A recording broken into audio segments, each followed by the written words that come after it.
forces, it destroyed her spleen and her uterus. When I first heard this, I was very skeptical. I had never heard of that. Certainly, I would have heard of that. Well, I looked into it later and I found out it was quite true. In fact, I read that the Israeli military finally court-martialed that particular soldier. Now he has another job, and she has an abdomen missing a spleen and a uterus at 26 years old. If that had been done against an American journalist by Palestinians, it would have been headlines. Why didn't we even read about it? In Gaza, I saw beautiful agricultural lands being destroyed. I saw ancient olive trees, some of them dating back hundreds and hundreds of years, that had been uprooted and destroyed. I saw a stand of 100-year-old date palms that had been flattened. I think of the farmers I have known in the United States, how they would feel if their entire orchards were destroyed, and that's what I saw. As I talked to these farmers, I was interviewing everybody, I was there as a journalist, I wondered what they would do. How does a farmer feed his children when his crops are destroyed, when his trees are destroyed, when his livelihood is destroyed? How do they feed their children? And this was back in 2001. Of course, as numerous organizations, including Christian Aid, UNICEF, and other well-regarded agencies, have reported there is growing and significant malnutrition in Gaza. Children's futures and physical bodies are being stunted. That's what I saw the beginning of in 2001. I think that Americans, sometimes we're almost used to seeing these very sad pictures of third world poverty. I think that most people are saddened by them, but we tend to think, what can we do? There is so much poverty everywhere. What can we do about it as individuals or even as a nation? That's not what I was seeing. I was seeing poverty created through the use of my tax money to Israel. American taxpayers give Israel at least $7 million per day. At least. That is according to the Congressional Research Service. Some people have considerably higher figures for that amount of money. That is, now is that a lot of money? We know the federal budget is massive. Yes, it is. That is off the charts of our federal expenditures abroad. We give to tiny Israel,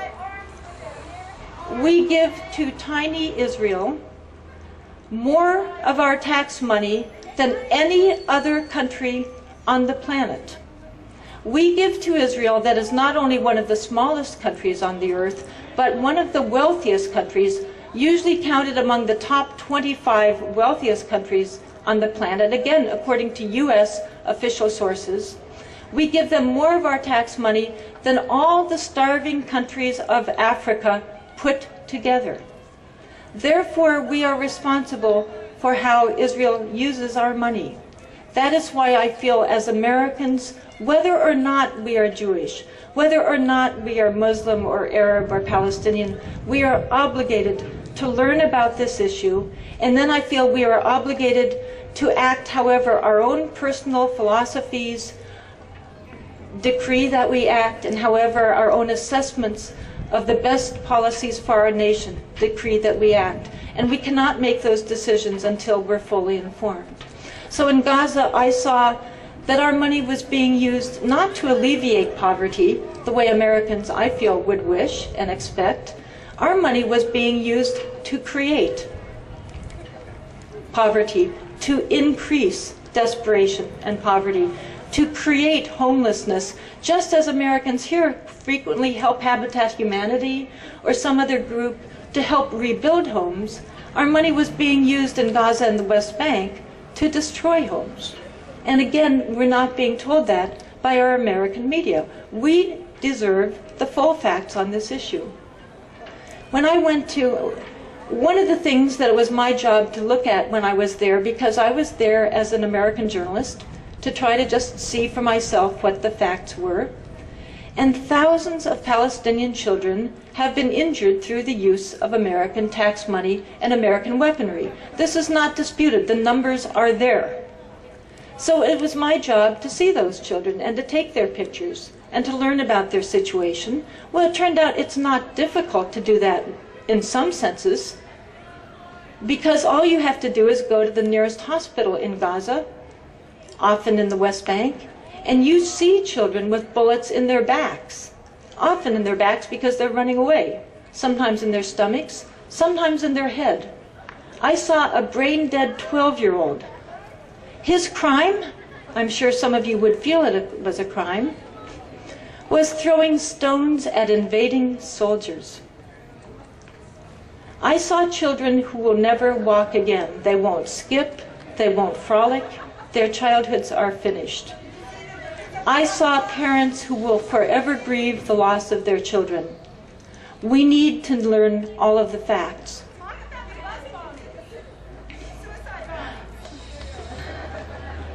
I encourage the woman who keeps interrupting my speech to come to my speech at 2 p.m. where I will go into all of this in even greater detail. But I hope that she will stop disrupting my talk. There are times for questions at the end of it.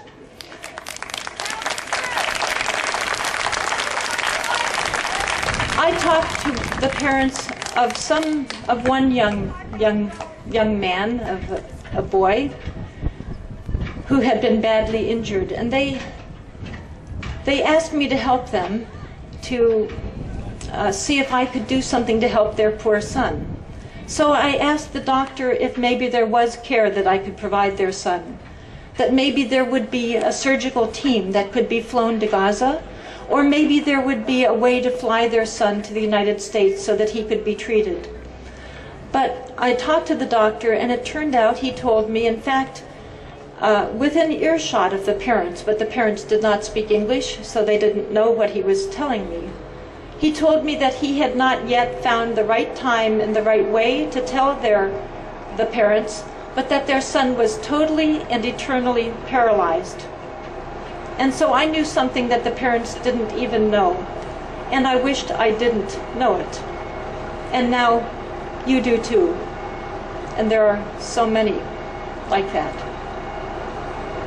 When I went to the West Bank, I again saw children that had been shot. I went to the home of a family whose 9-year-old boy had just been killed. I took pictures of his blood. I took pictures of his family, of the flowers in his room. I saw, and I took a picture, you'll see this if you come at 2 o'clock, of the sign over their front door. I could read this one in English, other things were in Arabic. This said, "God bless our home."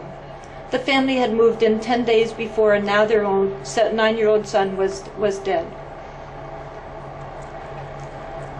As I went around the West Bank and Gaza in 2001, last year in Gaza in July, other years in Nablus, in Jenin, in Ramallah, in Bethlehem, I saw people increasingly being made desperate by U.S. tax money that is not bringing peace, it's not bringing justice, it's not enhancing U.S. interests, it is damaging the region, it is damaging both Israelis and Palestinians, and it is damaging Americans. And yet the American public is not being given these facts. When I came back, I started an organization called If Americans Knew, to give people those important facts, to try to fill in the information that we're not getting.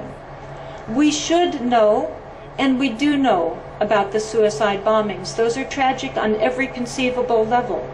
We should know, and we do know, about Palestinian rockets, fired after Gaza had been invaded, after numerous people had been shot and killed. Small homemade rockets have been fired from Gaza. We should know about those. We do know. Most Americans, however, do not know that the total number of Israelis they have killed in 8 years of use has been approximately 18, 18, under 20. That's the number of people those rockets that we keep hearing about have killed, have killed 20 people. Israel killed more than 20 people in a few minutes in its invasion of Gaza a year and a half ago.